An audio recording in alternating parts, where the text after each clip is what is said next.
कहानी की शुरुआत समुद्र के पास बसे एक रहस्यमयी अस्पताल से हुई, जहां मैडी नाम की लड़की डर से भरी आंखों के साथ कैमरे की तरफ देख रही थी, क्योंकि उसे जल्द ही एक खतरनाक ऑपरेशन से गुजरना था। जैसे ही कैमरा पीछे गया तो पता चला कि उसकी पीठ से एक अजीब और डरावना बच्चा जुड़ा हुआ था, जो अलग होकर भी उसी का हिस्सा था। उसका दिमाग इतना विकसित था कि वह बिना छुए ही आसपास की चीजों को कंट्रोल कर लेता था और गुस्से में किसी के लिए भी जानलेवा बन सकता था। इसी वजह से डॉक्टरों ने मैडी को काबू में कर उस हिस्से को अलग कर दिया, लेकिन दोनों के दिमाग एक दूसरे से जुड़े हुए थे, इसलिए उसे पूरी तरह अलग करना नामुमकिन था, क्योंकि ऐसा करने पर मैडी की जान जा सकती थी। इसलिए उन्होंने उस बच्चे के दिमाग का एक हिस्सा मैडी की खोपड़ी के अंदर ही सिल दिया। यहीं से कहानी सीधे 20 साल आगे बढ़ी, जहां वही लड़की अब बड़ी होकर काफी खूबसूरत हो चुकी थी और मां बनने वाली थी, लेकिन उसे जरा भी अंदाजा नहीं था कि अब जो होने वाला है वो उसकी रूह कपा देगा। घर पहुंचते ही मैडी ने देखा कि उसका पति बॉक्सिंग मैच देख रहा था। तभी उसने बिना कुछ कहे रिमोट उठाकर टीवी बंद कर दिया, लेकिन इतनी सी बात पर उसका पति गुस्से से भड़क उठा और तुरंत उठकर उसने मैडी का सिर दीवार पर दे मारा, बिना यह जाने कि यही गलती आगे चलकर उसकी मौत की वजह बनने वाली है। अचानक मैडी को एहसास हुआ कि उसके सिर में गहरी चोट लगी है, जिससे वो बुरी तरह घबरा गई और दर्द की परवाह किए बिना तुरंत कमरे के अंदर छिप गई। जब उसने अपने जख्म को देखा तो उसके सिर के पीछे से खून बह रहा था और हालत बिगड़ती जा रही थी, लेकिन मैडी को मालूम नहीं था कि जल्द ही उसका पति इसका खामियाजा भुगतने वाला है। रात होते ही सोफे पर पड़ा पति अचानक अजीब सी आवाज से जाग गया। आवाज का पीछा करते हुए वह किचन में पहुंचा और देखा कि मिक्सर अपने आप चल रहा था, जबकि किचन में कोई नहीं था। ये देखकर वह हैरान रह गया और जैसे ही उसने उसे बंद करने के लिए हाथ बढ़ाया, तभी पीछे से फ्रिज का दरवाजा अपने आप खुल गया। ये सब देखकर वह पूरी तरह चौंक गया और उसे समझ नहीं आया कि आखिर ये सब हो क्या रहा है। उसी पल उसे शक हुआ कि शायद मैडी उसे डराने की कोशिश कर रही है। तभी लिविंग रूम से अचानक तेज आवाजें आने लगीं, जिसे सुनकर वह तुरंत वहां पहुंचा। अंदर जाकर उसने देखा कि एक काला कपड़ा पहनी औरत सोफे पर बैठकर लगातार टीवी चैनल बदल रही है।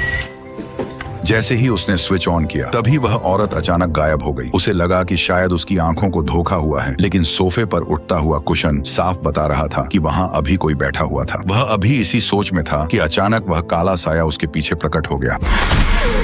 पति की चीख सुनते ही ऊपर कमरे में मैडी अचानक नींद से जाग गई। जैसे ही उसकी नजर तकिए पर पड़े खून पर गई, तभी उसने तुरंत अपने सिर को छुआ और महसूस किया कि खून अभी भी बह रहा है। घबराकर वह नीचे भागी, लेकिन नीचे पहुंचते ही उसने देखा कि उसके पति की गर्दन मुड़ी हुई थी और वह रहस्यमयी तरीके से मरा पड़ा था। इसी बीच उसकी नजर पास बैठे उसी काले साए पर पड़ी, जो बिखरे बालों के साथ वहां मौजूद था। उसे देखते ही वह डर के मारे घबरा गई और सीधा ऊपर की ओर भागने लगी। जैसे ही वह दरवाजा बंद करने लगी, तभी काले साए ने उसे जोर से धक्का देकर दूर फेंक दिया, जिससे वह जमीन पर गिरकर वहीं बेहोश हो गई। कुछ ही देर बाद पड़ोसियों की शिकायत पर पुलिस मौके पर पहुंची और लाश की हालत देखकर चौंक गई। सबसे अजीब बात यह थी कि पूरे घर में जबरदस्ती घुसने का कोई निशान नहीं था और यह समझ से बाहर था कि कातिल अंदर आया कैसे। सच जानने के लिए केस संभालने वाला इंस्पेक्टर अस्पताल पहुंचा ताकि वो मैडी से कुछ सवाल जवाब कर सके, लेकिन अपने बच्चे को खो देने के बाद मैडी इतनी टूट चुकी थी कि वह कुछ भी बताने की हालत में नहीं थी। करीब 15 दिन बाद जब मैडी अस्पताल से घर लौटी, तब एक अजीब घटना फिर से हुई। उसने देखा कि घर के बाहर की स्ट्रीट लाइट अचानक अपने आप टिमटिमा रही थी। इसी दौरान उसे दूर से एक काले कपड़ों वाला आदमी उसकी तरफ आता हुआ नजर आया। ये देखकर उसकी हालत फिर से खराब हो गई और उसका डर वापस लौट आया। वह तुरंत नीचे भागी और घर के सभी दरवाजे और खिड़कियां बंद कर दिए। लेकिन जैसे ही वह कपड़े धोने गई, तभी अचानक उसे शीशे पर एक अजनबी औरत का चेहरा दिखाई दिया। अगले ही पल वह काला साया तेजी से आगे बढ़ा और औरत के बाल पकड़कर उसे जोर से जमीन पर पटक दिया। ठीक उसी पल पूरे कमरे का माहौल रहस्यमयी तरह से बदलने लगा। अगले ही पल मैडी अपने आप उसी औरत के घर में पहुंच गई। उसे समझ ही नहीं आया कि यह सब कैसे हो रहा है। उसी वक्त उसने देखा कि काले कपड़ों वाला आदमी ट्रॉफी उठाकर उस औरत पर टूट पड़ा और पागलों की तरह लगातार उसके सिर पर वार करने लगा। कुछ ही सेकंड में मैडी फिर से अपने घर में लौट आई। जब उसने अपने आसपास सब कुछ ठीक देखा, तब उसे लगा कि शायद यह सब एक डरावना सपना था, लेकिन उसे नहीं पता था कि यह कोई सपना नहीं बल्कि हकीकत थी। जल्द ही पुलिस मौके पर पहुंच गई और उन्हें पता चला कि मैडी के पति और औरत की हत्या एक ही तरीके से हुई है, जिससे उन्हें साफ हो गया कि यह दोनों हत्याओं का कातिल एक ही है। लेकिन जिस औरत की हत्या हुई थी उसका नाम ग्लेन था, जिसने 20 साल पहले मैडी का ऑपरेशन किया था। उसके घर में उसके पुराने मरीजों की फाइलें रखी थी, जिससे पुलिस को शक हुआ कि कातिल उन्हीं में से कोई हो सकता है। इसी शक के आधार पर इंस्पेक्टर सारी फाइलें उठाकर स्टेशन ले गया और हर एक केस को ध्यान से खंगालने लगा। उधर मैडी जब रात को सोने गई तो उसने देखा कि उसके बगल में एक अनजान मोटा आदमी लेटा हुआ है। यह नजारा देखते ही वह डर के मारे कांप उठी। उसका शरीर जैसे सुन्न पड़ गया था और वह हिल तक नहीं पा रही थी। तभी अचानक वही काला साया उसके पीछे से निकला और धीरे धीरे मोटे आदमी के ऊपर चढ़ गया। अगले ही पल उसने एक बड़ा चाकू निकाला और उस आदमी पर लगातार कई सारे वार कर दिए।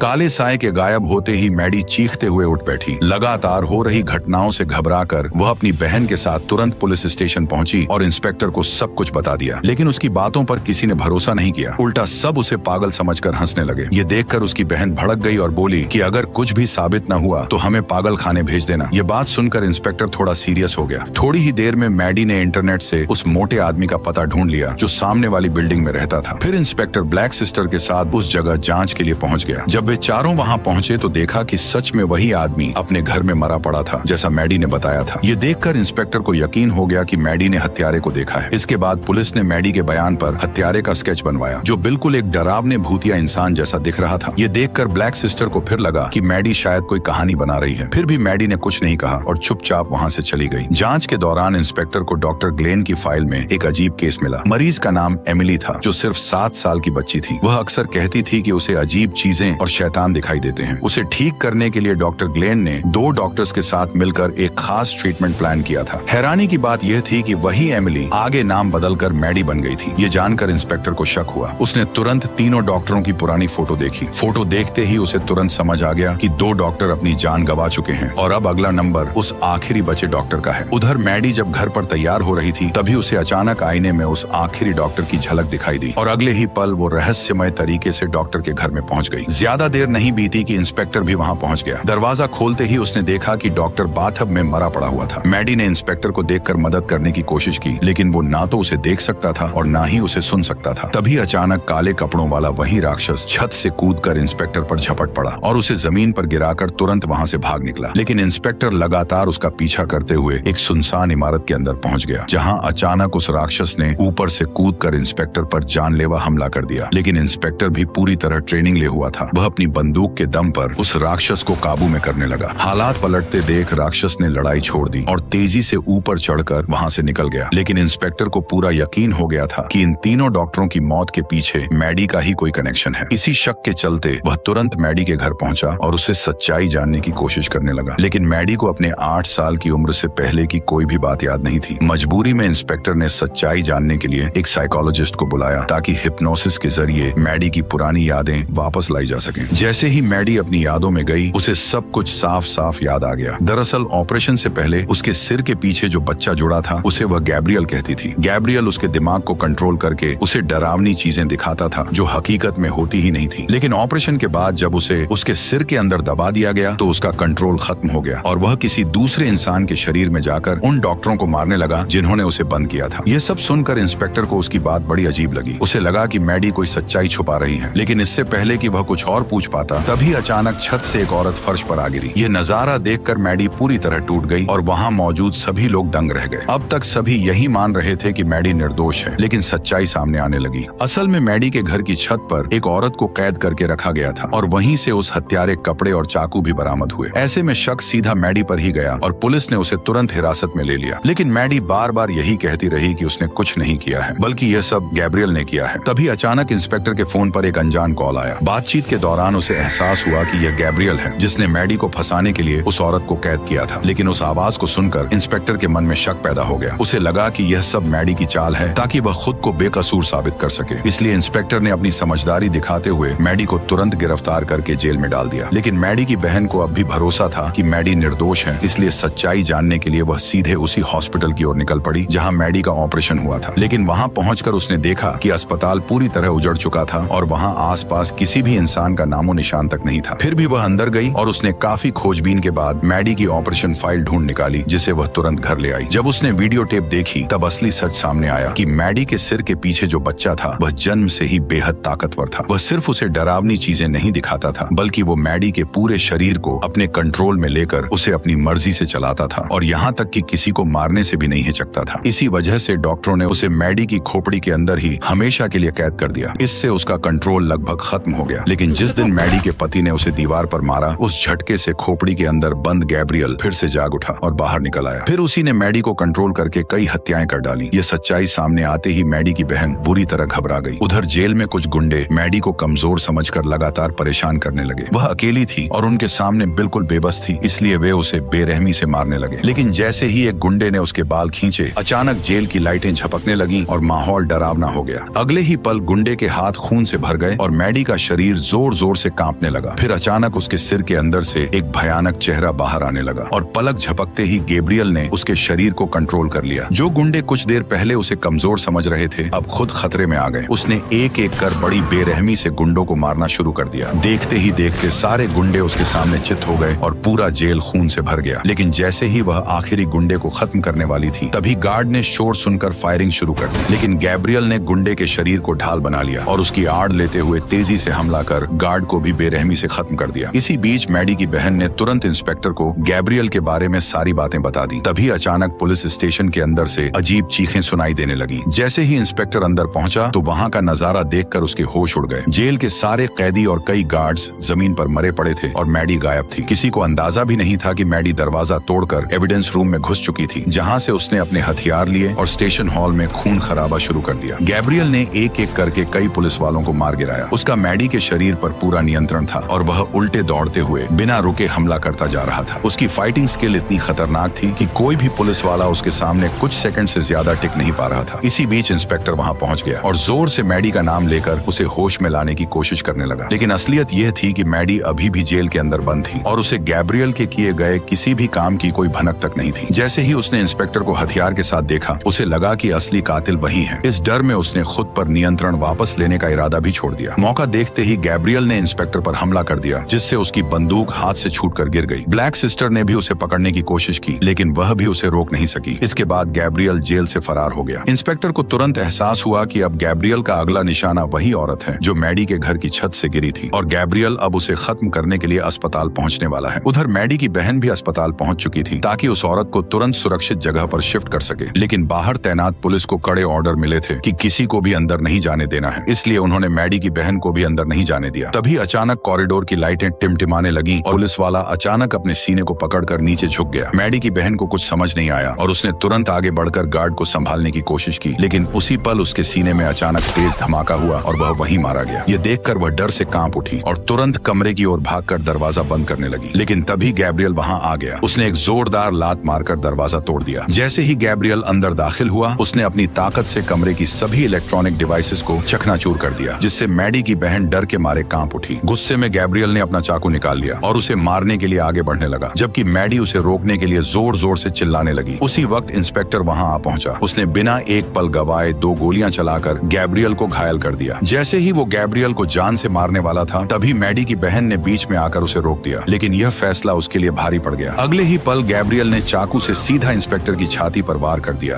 और वह वहीं जमीन पर गिर पड़ा। अब मैडी की बहन पूरी तरह अकेली थी। उसने जान बचाने के लिए बंदूक उठाई लेकिन वह गोली नहीं चला सकी क्योंकि गैब्रियल मैडी के अंदर था और उसे मारने का मतलब मैडी की जान लेना था। इसीलिए वह बार बार मैडी को होश में लाने के लिए उसे उसके नाम से पुकारने लगी। लेकिन गैब्रियल ने पूरी ताकत से मैडी के शरीर को अपने कंट्रोल में कर रखा था। तभी अचानक उसने हॉस्पिटल बेड उठाकर मैडी की बहन पर फेंक दिया और वह वहीं दब गई। मैडी ये सब देख रही थी लेकिन उसका शरीर उसके बस में नहीं था और मैडी की बहन ये बात अच्छी तरह से जानती थी, इसलिए दर्द के बावजूद वो उसे होश में लाने की आखिरी कोशिश करने लगी।